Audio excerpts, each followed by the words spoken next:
welcome back to my Astro Imaging Journey channel. If you use PixInsight, maybe you've already known this, but in case you didn't, they released a new version, 1.8.8.1, or -1 rather. You can see here on the screen, right there, some performance enhancements, some bug fixes, things of that nature. But the key thing I want to look at is apparently they have added something that people have been wanting for quite some time, and that is weighted batch pre-processing. And I will probably try to use that in one of my upcoming videos. But you know, if you've watched any of my more recent processing videos, especially since episode 51, you'll notice that I'm using the subframe selector process to weight my images and then stack them according to the weights.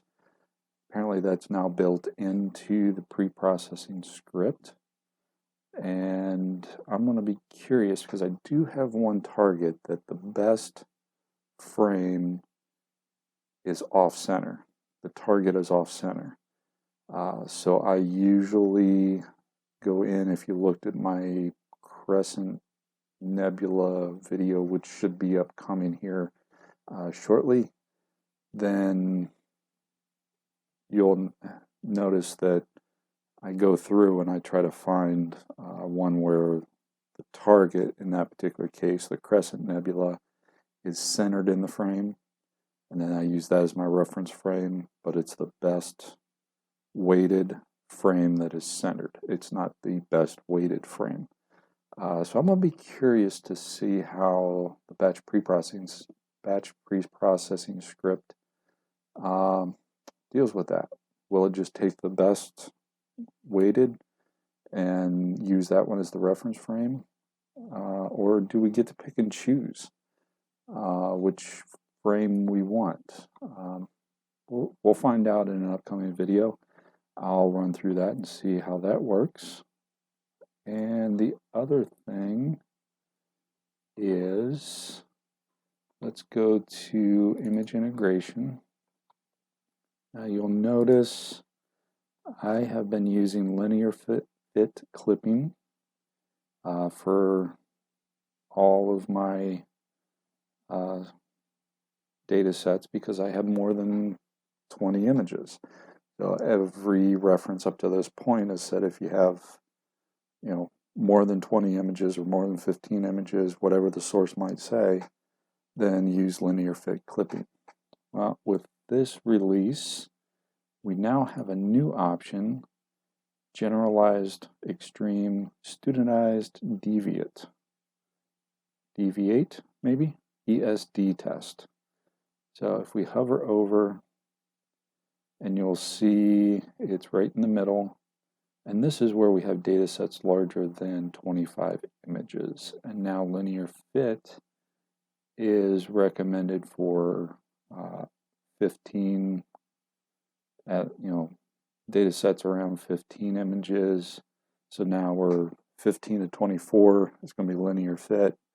25 or greater than the ESD algorithm. So we're also going to check that out as well. So I'm looking forward to seeing how that goes. If we go over here to my calibration, you'll see I have some R underscore on my darks and super biases. I've already gone through and used that new algorithm on my darks. So I'm going to, hopefully this new update,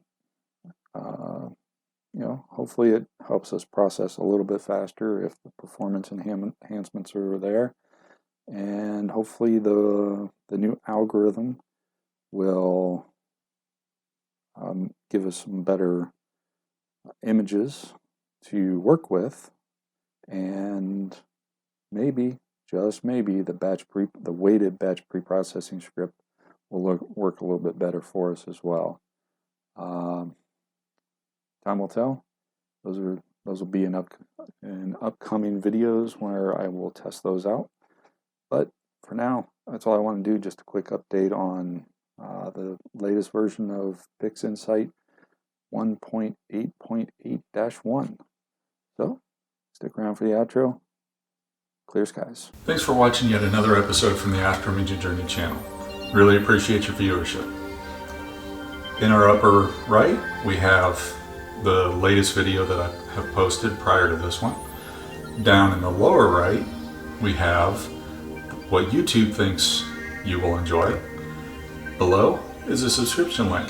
Please hit that like button, subscribe if you so choose, ring that bell if you want to get notified of something new, and as always, thank you. Clear skies. Remember to